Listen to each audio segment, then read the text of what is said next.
Hi, Terry Ryder from Hotspotting. This is my weekly Hotspot of the Week broadcast, which normally happens on a Tuesday evening, but through technical difficulties, it couldn't happen then. So today I want to discuss some of the markets around Australia where markets are rising. Sales activity and prices are up in contrast to that experience that Sydney's having, which is gaining so much attention in media.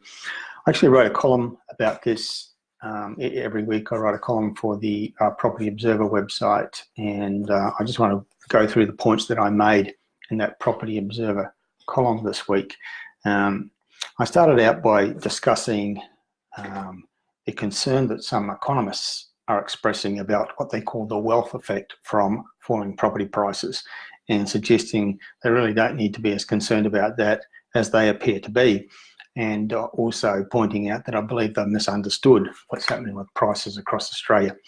Their tendency to generalise about the creature they call the Australian property market. They tend to discuss Australia as a single market, which is a mistake because we have so many different markets driven by local conditions, different scenarios playing out at different locations around the country right now. And but they tend to look at a number that says Australian house prices are down 5% in the last 12 months, and then talk about the impact across Australia of falling house prices. Well, we don't have falling house prices across Australia. The point that I sought to make in my Property Observer column, which I'll make tonight, is that property locations where prices are falling a lot are actually very much in the minority, and they're greatly outnumbered by locations across Australia where prices are rising or are holding firm. We recently did our suburb by suburb, town by town analysis, as we do every quarter, for the Price Predictor Index. We look at every suburb in the country, every town across Australia, and look at sales activity, which adds up to demand, and also what's happening currently with prices there. And what we found is that we classify each location there as a market of significance, as whether a rising market, a plateauing market, a consistent market, a declining market, or some which have a number of negative factors we call danger markets. So we could find only 8.5% of the locations we analysed across the country that we gave negative ratings, either declining or danger markets too. But there were 21% of the locations which we classified as strong markets, those that are rising. And the vast majority, the big lump in the middle of those two extremes, comprise markets where demand is pretty steady and prices are pretty solid. Unfortunately, we get this generalisation in media. Economists in particular talk about Australian property prices. They get one figure, which is the average for the capital city, and that average is dragged down by the weight of Sydney, so it's a negative figure, and they interpret that as meaning that prices are down across the country, and it simply ain't so.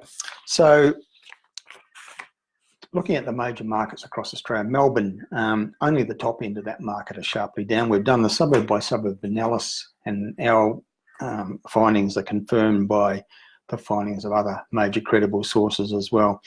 The top end of the market undoubtedly is down. The Turacs of this world have seen major drops in their median prices, but middle Melbourne has remained very solid price-wise. We look at the individual suburbs, some are maybe down a few percent and some are still up a few percent in annual terms.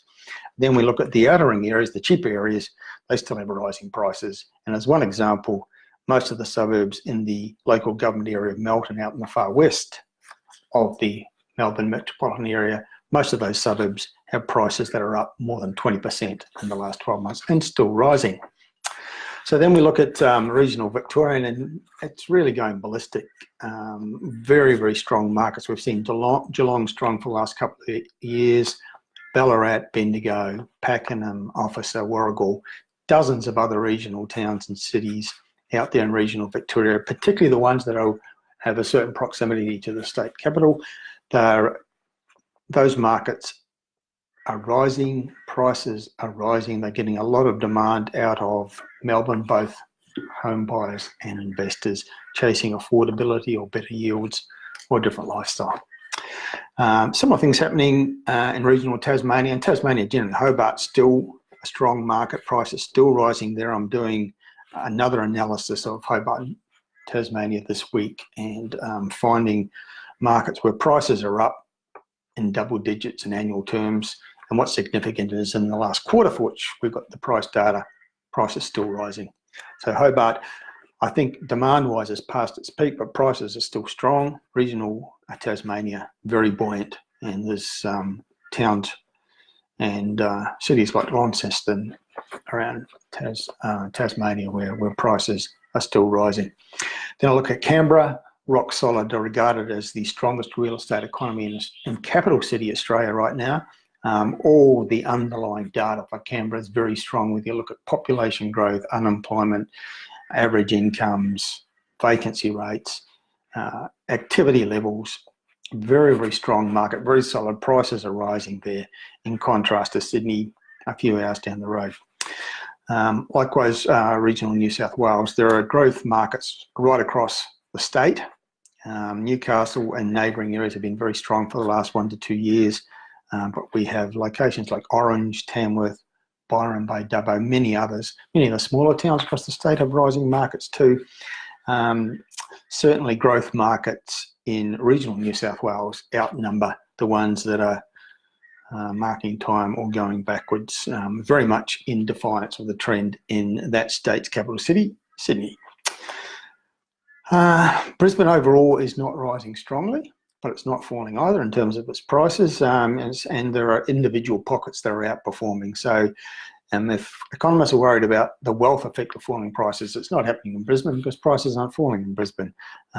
The average situation, the generalised figure for Brisbane is up 1%, 2%, 3%, depending on whose figures you believe, but individual markets around the metropolitan area of Brisbane are doing much better than that. Up in the north, the Moreton Bay region, the affordable outer northern suburbs, it's not hard to find suburbs there where the growth in median prices in the last 12 months is above 10%.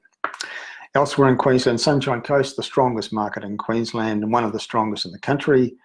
Prices rising there, the top end in particular, Noosa Heads and nearby suburbs are very, very strong. Some of those suburbs are up 15 and 20% in the last 12 months. Central Queensland locations recovering. We're starting to see prices starting to rise in places like Rockhampton and Mackay, for example. And then other key regional cities in Queensland like Toowoomba and Cairns, not showing major rises in prices, but prices certainly aren't falling in those places. Very solid markets. We will have to wait and see what the impacts for Townsville are of their recent major floods. Otherwise, we're expecting to see some growth in Townsville, and it may still happen because sometimes those disaster type events do generate positive economic outcomes in the recovery. And I'm not downplaying the devastation that's been visited on individual homeowners there, including some people who lost their lives. Moving on to Adelaide, one of the really solid markets, capital city Australia, demand rising, underpinned by a strong economy. There's no evidence of any falling prices in Adelaide. The average situation is prices up 2%, 3%, 4%, depending on whose figures you prefer. But again, like Brisbane, like everywhere, in fact, there are individual markets, individual pockets across the Adelaide metropolitan area that are doing much better than those average. Perth has been down for the last 4 years, but no longer. It's all the data supports our analysis that recovery is underway. Vacancies are right down, rents are starting to rise, sales activity is trending up, top end suburbs are showing good price growth. We're going to be seeing prices rising in Perth. So no wealth impact from falling prices there as we move forward.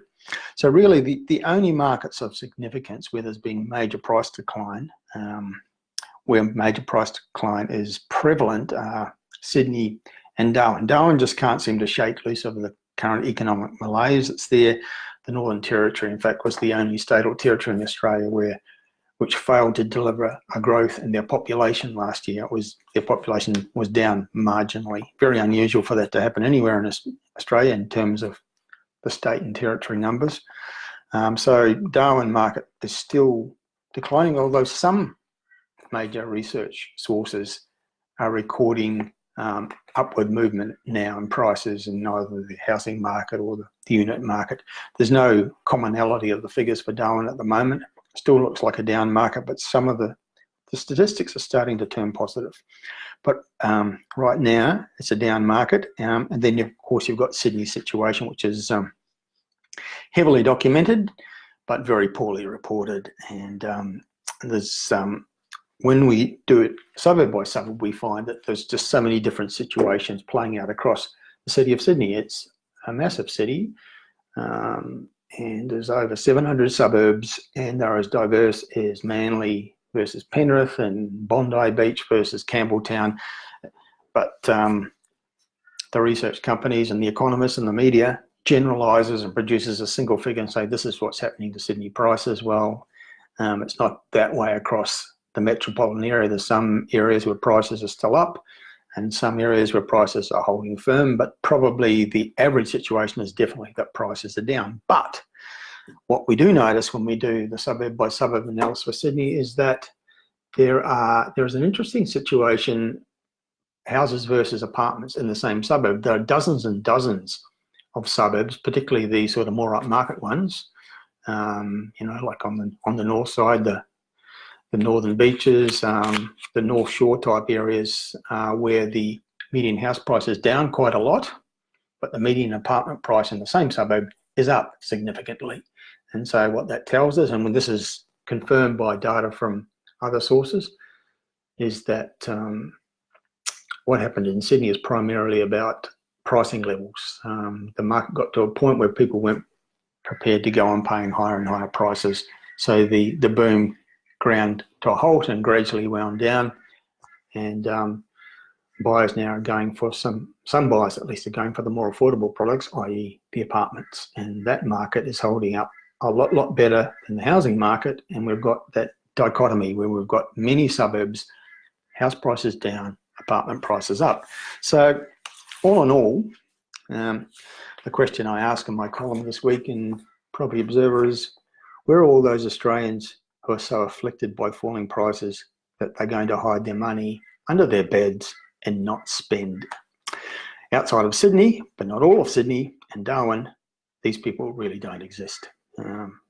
So I make the point again that across Australia, most people aren't experiencing falling house prices. They either have rising prices or prices that are pretty much staying where they are. And those places where prices are down a lot, sufficient for it to affect their psyches and stop them spending in the supermarkets, those locations very much in a minority. So if you know where to look, and you don't have to look too hard, there are growth markets to be found in Australia or right across the country, and I've just given you a snapshot of where to find them.